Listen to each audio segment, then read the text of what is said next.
ଓ ନମୋ ଭଗବତେ ବାସୁଦେବାୟ। ଗୀତା ପ୍ରବଚନ ପଞ୍ଚଦଶ ଅଧ୍ୟାୟର ଅବଶିଷ୍ଟାଂଶ ଖଣ୍ଡ 86। ଜ୍ଞାନର ଲକ୍ଷଣ। ସେ ପୁରୁଷ, ମୁଁ ପୁରୁଷ, ଏ ମଧ୍ୟ ପୁରୁଷ। ଏ ପର୍ଯ୍ୟନ୍ତ ଆମେ ଦେଖିଲୁ ଯେ କର୍ମରେ ଭକ୍ତିକୁ ଯୋଗ କରିବା ଆବଶ୍ୟକ, ମାତ୍ର ସେଥିରୁ ଜ୍ଞାନ ମଧ୍ୟ ଆବଶ୍ୟକ, ନଚେତ ଗୀତା ସନ୍ତୁଷ୍ଟ ହେବ ନାହିଁ। ମାତ୍ର ଏହାର ଅର୍ଥ ନୁହେଁ ଯେ ଏ ତିନୋଟି ପୃଥକ ପୃଥକ ବିଷୟ। କେବଳ ବୁଝିବା ପାଇଁ ଆମେ ଭିନ୍ନ ଭିନ୍ନ ଭାଷା କହୁଛୁ। କର୍ମର ଅର୍ଥ ହିଁ ହେଉଛି ଭକ୍ତି। କେଉଁଠୁ ଅଲଗା ଭକ୍ତି ଆଣି ଆମେ କର୍ମ ସହିତ ମିଶାଇବାକୁ ପଡ଼େ ନାହିଁ। ଜ୍ଞାନ କଥା ମଧ୍ୟ ସେଇଆ। ଏ ଜ୍ଞାନ ମିଳିବ କିପରି? ଗୀତା କହେ, ସର୍ବତ୍ର ପୁରୁଷ ଦର୍ଶନ ଦ୍ୱାରା। ତୁମେ ସେବାକାରୀ ସନାତନ ସେବକ, ତୁମେ ସେବା ପୁରୁଷ। ସେ ପୁରୁଷୋତ୍ତମ ସେବ୍ୟ ପୁରୁଷ ଏବଂ ନାନା ରୂପଧାରୀ। ଏ ପ୍ରବାହମୟ ସୃଷ୍ଟି, ନାନା ସାଧନାଦାୟୀ ସୃଷ୍ଟି, ଏ ମଧ୍ୟ ପୁରୁଷ। ଏଭଳି ଦୃଷ୍ଟିର ତାତ୍ପର୍ଯ୍ୟ କ'ଣ? ସର୍ବତ୍ର ତ୍ରୁଟିଶୂନ୍ୟ ନିର୍ମଳ ସେବାଭାବ ରଖିବା। ତୁମ ଗୋଡ଼ର ଜୋତା ମଚମଚ ହେଉଛି, ସେଥିରେ ଟିକେ ତେଲ ଦେଇଦିଅ। ସେଥିରେ ମଧ୍ୟ ପରମାତ୍ମାଙ୍କର ଅଂଶ ଅଛି, ଏଣୁ ତାକୁ ଯତ୍ନରେ ରଖ। ଏ ସେବାର ସାଧନ ଅରଟ, ଏଥିରେ ମଧ୍ୟ ତେଲ ଦିଅ। ଦେଖ, ଏ ପାଟି କରୁଛି, ନେତି ନେତି ସୂତା କାଟିବେ ନାହିଁ। ଏ ଚରଖା, ଏ ସେବା ସାଧନ, ଏ ମଧ୍ୟ ପୁରୁଷ। ଏହାର ମାଳ, ଏହାର ପଇତା, ଏହାକୁ ଭଲ କରି ରଖ। ସମଗ୍ର ସୃଷ୍ଟିକୁ ଚୈତନ୍ୟମୟ ମନେକର, ଏହାକୁ ଜଡ଼ ବିଚାର ନାହିଁ। ସୁନ୍ଦର ଓଙ୍କାର ନାଦ କରୁଥିବା ଏ ଚରଖା କ'ଣ ଜଡ଼? ସେ ତ ପରମାତ୍ମାଙ୍କର ମୂର୍ତ୍ତି। ଗହ୍ମା ପୁନେଇ ଦିନ ଆମେ ଅହଙ୍କାର ଛାଡ଼ି ବଳଦକୁ ପୂଜା କରୁ। ଏ ଖୁବ୍ ବଡ଼ କଥା। ପ୍ରତିଦିନ ଏ ଉତ୍ସବ କଥା ମନେକରି ଏ ବଳଦକୁ ଭଲରେ ରଖି ତାଙ୍କ ଦ୍ୱାରା ଯଥୋଚିତ କାମ କରାଇବା ଉଚିତ। ଉତ୍ସବ ଦିନର ଭକ୍ତି ସେହିଦିନ ସରିଯିବା ଉଚିତ ନୁହେଁ। ବଳଦ ମଧ୍ୟ ପରମାତ୍ମାଙ୍କର ମୂର୍ତ୍ତି। ସେ ହଳ, ଚାଷ ସରଞ୍ଜାମତକ ଯତ୍ନରେ ରଖନ୍ତୁ। ସେବାର ସବୁ ସାଧନ ପବିତ୍ର ହୋଇଥାଏ। କେଡ଼େ ବିଶାଳ ଏ ଦୃଷ୍ଟି! ପୂଜା କରିବାର ଅର୍ଥ କେବଳ ଅବିର, ଧୂପ, ଅକ୍ଷତ ଓ ଫୁଲ ଲାଗି କରିବା ନୁହେଁ। ବାସନ ଗୁଡ଼ିକୁ ଦର୍ପଣ ଭଳି ନିର୍ମଳ ରଖିବା ହେଉଛି ବାସନମାନଙ୍କର ପୂଜା। ଦୀପକୁ ପରିଷ୍କାର କରି ପୋଛିବା ହେଉଛି ଦୀପ ପୂଜା। ଦାଉଲିକୁ ଧାର କରି ଘାସ କାଟିବା ପାଇଁ ରଖିବା ହେଉଛି ତା'ର ପୂଜା। କବାଟର କବଜାରେ କଳଙ୍କି ଲାଗିଗଲେ ତାକୁ ତେଲ ଦେଇ ସନ୍ତୁଷ୍ଟ କରିଦେବା ତା'ର ପୂଜା। ଜୀବନର ସବୁ କ୍ଷେତ୍ରରେ ଏହି ଦୃଷ୍ଟି ରଖିବାକୁ ହେବ। ସେବା ସାମଗ୍ରୀ ନିର୍ମଳ ଓ ଉତ୍କୃଷ୍ଟ ହେବ। ସାରାଂଶ ହେଉଛି, ମୁଁ ଅକ୍ଷର ପୁରୁଷ, ସେ ପୁରୁଷୋତ୍ତମ ଓ ସେ ସାଧନ ରୂପୀ ସୃଷ୍ଟି ମଧ୍ୟ ପୁରୁଷ, ପରମାତ୍ମା। ସର୍ବତ୍ର ସେହି ଏକ ଚୈତନ୍ୟ ବିହାର କରୁଛି। ଏ ଦୃଷ୍ଟି ଆସିଗଲେ ବୁଝିବ ଯେ ଆମ କର୍ମ ସାଙ୍ଗକୁ ଜ୍ଞାନ ମଧ୍ୟ ଆସିଗଲା। କର୍ମରେ ଭକ୍ତି ଢାଳିଦେଲୁ, ତାପରେ ଜ୍ଞାନକୁ ମିଶାଇ ଦେଲେ ତହିଁରୁ ଏକ ଅପୂର୍ବ ଓ ଦିବ୍ୟ ଜୀବନ ରସାୟନ ପ୍ରସ୍ତୁତ ହେଲା। ଗୀତା ଆମକୁ ଶେଷରେ ଅଦ୍ୱୈତମୟ ସେବା ପଥରେ ନେଇ ଛାଡ଼ି ଦେଉଛି। ଏ ସମଗ୍ର ସୃଷ୍ଟିରେ ଯେଣେ ଚାହିଁବେ ଦେଖିବେ ତିନୋଟି ପୁରୁଷ ବିଦ୍ୟମାନ। ଜଣେ ପୁରୁଷୋତ୍ତମ ଏ ତିନି ରୂପ ଧାରଣ କରିଛନ୍ତି। ତିନିହେଁ ମିଶି ଜଣେ ମାତ୍ର ପୁରୁଷ, କେବଳ ଅଦ୍ୱୈତ ହିଁ ରହିଛି। ଏଠାରେ ଗୀତା ଆମକୁ ସର୍ବୋଚ୍ଚ ଶିଖରରେ ଆଣି ଛାଡ଼ି ଦେଇଛି।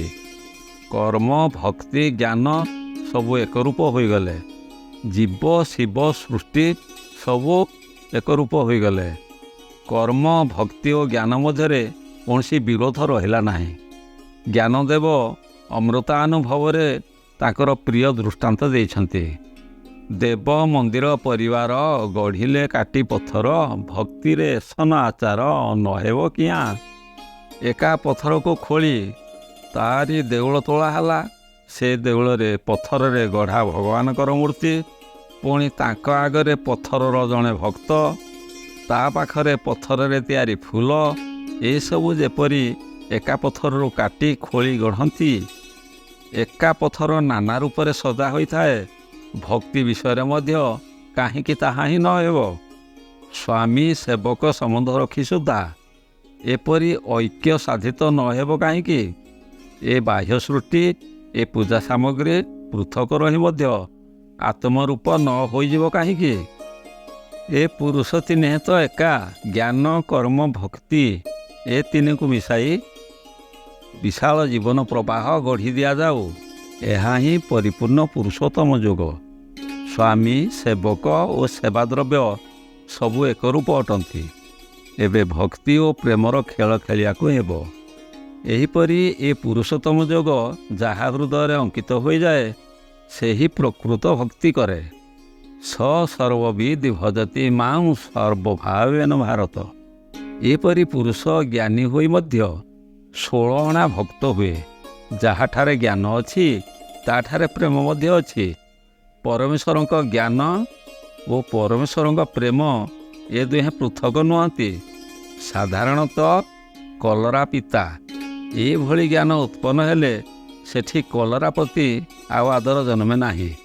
ଅବଶ୍ୟ ଗୋଟାଏ ଅଧେ ବ୍ୟତିକ୍ରମ ହୋଇପାରେ, ମାତ୍ର ପିତା ଲାଗିଲା ମାତ୍ରେ ମନ ଉକୁଟିଯାଏ। କିନ୍ତୁ ମିଶ୍ରିର ଜ୍ଞାନ ହେବା ମାତ୍ରେ ପ୍ରେମରେ ମନ ବିଗଳିତ ହୁଏ, ପ୍ରେମର ଜୁଆର ମାଡ଼ି ଆସେ।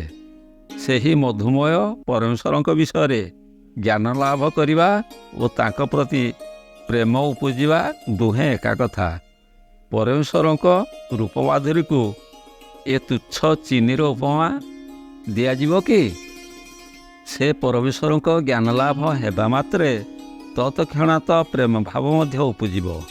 ଜ୍ଞାନ ହେବା ଓ ପ୍ରେମ ହେବା ଏ ଦୁହେଁ ଆଦୌ ପୃଥକ କ୍ରିୟା ନୁହନ୍ତି। ଅଦ୍ୱୈତରେ ଭକ୍ତିର ସ୍ଥାନ ଅଛି କି ନାହିଁ, ଏ ଆଲୋଚନାରେ କିଛି ସାର ନାହିଁ। ଜ୍ଞାନଦେବ କହିଛନ୍ତି, ଭକ୍ତି ଓ ଜ୍ଞାନ ସବୁ ସେହି, ଭଗବାନଙ୍କୁ ଜାଣନ୍ତୁ ହିଁ। ଭକ୍ତି ଓ ଜ୍ଞାନ ଏକା ବସ୍ତୁର ଦୁଇଟି ନାମ।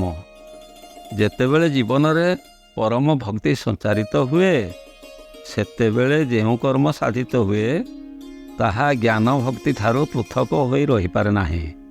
କର୍ମ ଭକ୍ତି ଓ ଜ୍ଞାନ ମିଶି ଗୋଟିଏ ରମଣୀୟ ରୂପ ଧାରଣ କରନ୍ତି। ଏହି ରମଣୀୟ ରୂପ ଦ୍ୱାରା ସ୍ୱଭାବତଃ ଅଭୂତ ପ୍ରେମମୟ ଜ୍ଞାନମୟ ସେବା ସାଧିତ ହୁଏ। ମା ପ୍ରତି ପ୍ରେମ ରହିଛି, ମାତ୍ର ଏ ପ୍ରେମ କର୍ମ ଦ୍ୱାରା ପ୍ରଦର୍ଶିତ ହେବା ଦରକାର। ପ୍ରେମ ସର୍ବଦା ମରିପଡ଼ି କାମ କରେ, ସେବା ରୂପେ ବ୍ୟକ୍ତ ହୁଏ। ପ୍ରେମର ବାହ୍ୟ ରୂପ ହେଉଛି ସେବା। ପ୍ରେମ ଅନନ୍ତ ସେବା କର୍ମ ଦ୍ୱାରା ସଜ୍ଜିତ ହୋଇ ନାଚୁଛି। ପ୍ରେମ ଥିଲେ ଜ୍ଞାନ ମଧ୍ୟ ସେଠାରେ ପହଞ୍ଚେ। ଯାହାର ସେବା ମୁଁ କରିବି, ତାହାର କେଉଁ ସେବା ପ୍ରିୟ, ସେ ଜ୍ଞାନ ମୋର ଥିବା ଆବଶ୍ୟକ। ନଚେତ୍ ସେ ସେବା ଅସେବା ହେବ। ପ୍ରେମର ସେବ୍ୟ ବସ୍ତୁ ବିଷୟରେ ଜ୍ଞାନ ଥିବା ଆବଶ୍ୟକ। ପ୍ରେମର ପ୍ରଭାବ କାର୍ଯ୍ୟ ଦ୍ୱାରା ବ୍ୟାପ୍ତ କରିବା ପାଇଁ ଜ୍ଞାନ ଲୋଡ଼ା, କିନ୍ତୁ ତା ମୂଳରେ ପ୍ରେମ ଥିବା ଦରକାର।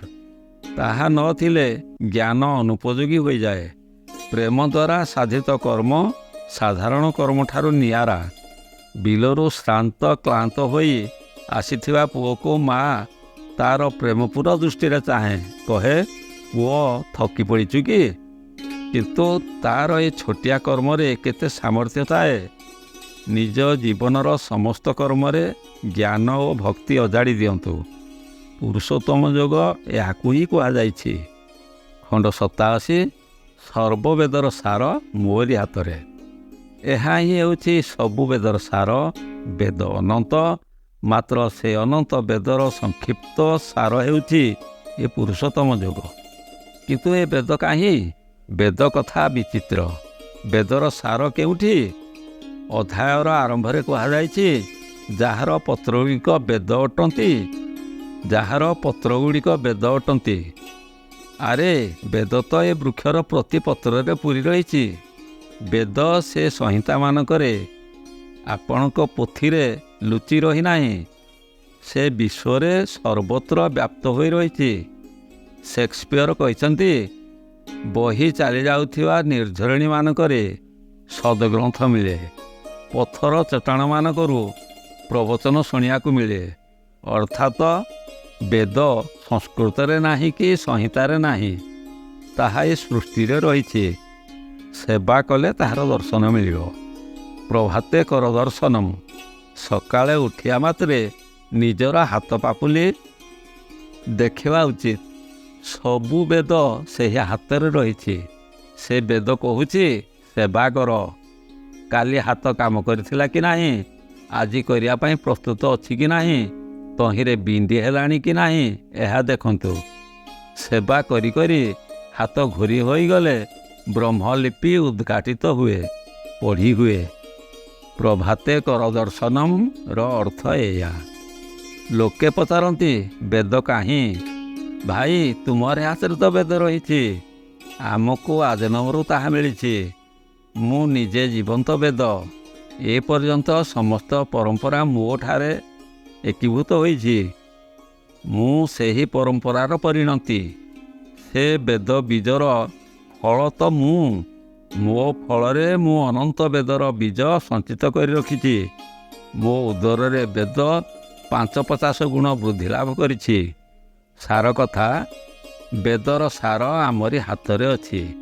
ସେବା, ପ୍ରେମ ଓ ଜ୍ଞାନର ଭିତ୍ତି ଉପରେ ଆମ ଜୀବନକୁ ଗଢ଼ିବାକୁ ହେବ। ସେତିକିବେଳେ ଆମେ କହିପାରିବା ବେଦ ଆମ ହାତରେ ଅଛି। ମୁଁ ଯାହା ଅର୍ଥ କରିବି ତାହା ହିଁ ବେଦ ହେବ। ବେଦ ଅନ୍ୟ କେଉଁଠି ନାହିଁ। ସେବା ମୂର୍ତ୍ତି ସାଧୁସନ୍ଥ କହନ୍ତି ବେଦରେ ସେ ଅର୍ଥ କେବଳ ଆମେ ଜାଣୁ। ଭଗବାନ କହିଛନ୍ତି ସବୁ ବେଦ ମୋତେ ହିଁ ଜାଣନ୍ତି। ମୁଁ ହିଁ ସବୁ ବେଦର ନିର୍ଯାସ, ସାର, ପୁରୁଷୋତ୍ତମ।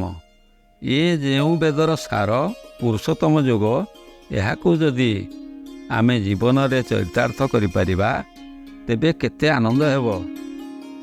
ସେପରି ଲୋକ ଯାହା କରିବ ସେଥିରୁ ବେଦ ହିଁ ପ୍ରକଟିତ ହେବ ବୋଲି ଗୀତାର ଶିକ୍ଷା କହୁଛି।